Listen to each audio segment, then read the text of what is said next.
আজমিরা বেতির নতুন স্বামী এবং মানিকের হচ্ছে নতুন বউ। তারা কিন্তু ডিভোর্স হয়ে গেছিল অনেক আগে।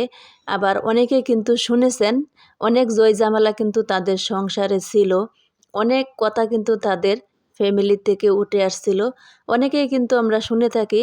তো এখন আবার বেতি হচ্ছে মানিককে নতুন করে বিয়ে করলো নাকি অন্য কাউকে বিয়ে করলো, এটাই হচ্ছে আমাদের জানার বিষয়।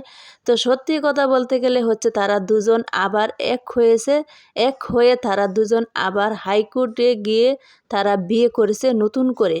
সন্তানের দিকে তাকিয়ে এরা হচ্ছে রংপুর হাইকোর্টে এখন বর্তমানে।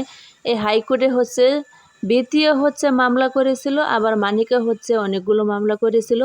তো এখন সবাই সমাধান করে দুজনে মামলা তুলে নেবে, নিয়ে হচ্ছে আবার নতুন করে তারা এই হাইকোর্টে বিয়ে করলো। বিয়ে করে তারা আবার নতুন করে স্বামী স্ত্রী হয়ে গেল। সন্তানের মুখের দিকে তাকিয়ে তারা দুজন আবার এক হয়েছে। আসলে একটা কাজ করার আগে মানুষের ভাবনা চিন্তা করে করতে হয়, তাই না?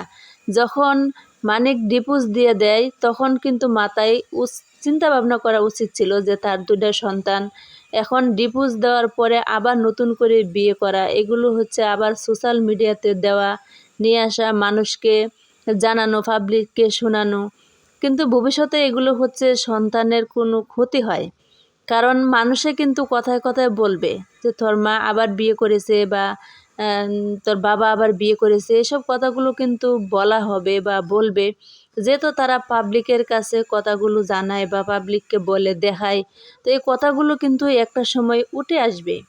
সংসারের বিষয়টা যদি সংসারের ভিতরেই থাকে বা গোপনীয় থাকে, এই কথাগুলো কিন্তু থাকতো গোপনীয়ভাবে, কারণ মানুষজন দেখতো না, শুনতো না, জানতো না। কিন্তু তারা সব বিষয় হচ্ছে পাবলিককে জানায়, পাবলিক হচ্ছে মতামত দেয়, পাবলিক তো একটা কথা বলবে, যেহেতু পাবলিক জানে।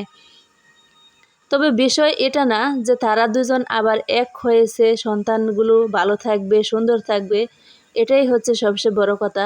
তো ডিভোর্স দেওয়ার আগে একবার ভাবা উচিত ছিল, কারণ সংসারে জয় ঝামেলা সবারই থাকে।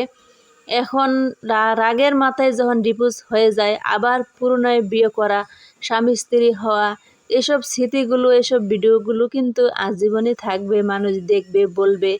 এখন সাধারণত একটা ঝগড়াঝাটি হলেই কিন্তু মানুষ বলবে যে এটা হয়েছে, ওটা হয়েছে, কারণ মানুষের মুখে কিন্তু ধরে রাখা যায় না, আর মানুষকে বলা যায় না যে তুমি এই কথাটা বলো না, কারণ বলতে মানুষ পারবে, কারণ তারা পাবলিককে জানায়, শোনায়।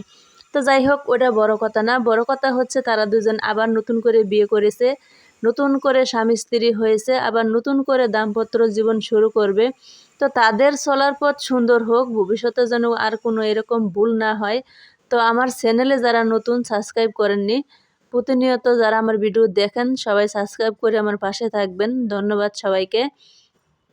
আমি আবারও বলি, কারণ ভুল মানুষের হতেই পারে, কারণ ভুল ছাড়া কিন্তু মানুষের চলতে পারে না।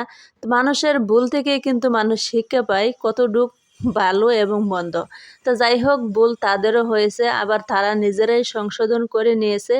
এখন বাকি জীবন যাতে তাদের সুন্দর হয়, তারা যদি বুঝে শুনে চলতে পারে, তাহলে হয়তোবা এই কথাগুলো আর পাবলিকের কাছে আসবে না। কিন্তু অনেক জায়জামেলা হয়ে গেছিলো, মানিককে অনেক ভিডিও করেছিল, অনেক এগুলো মানুষকে দিয়ে দিচ্ছিল। আসলে ওইসব কথা বলাগুলো ঠিক হয়নি, যেহেতু তারা আবার এখন এক হয়েছে। ধন্যবাদ।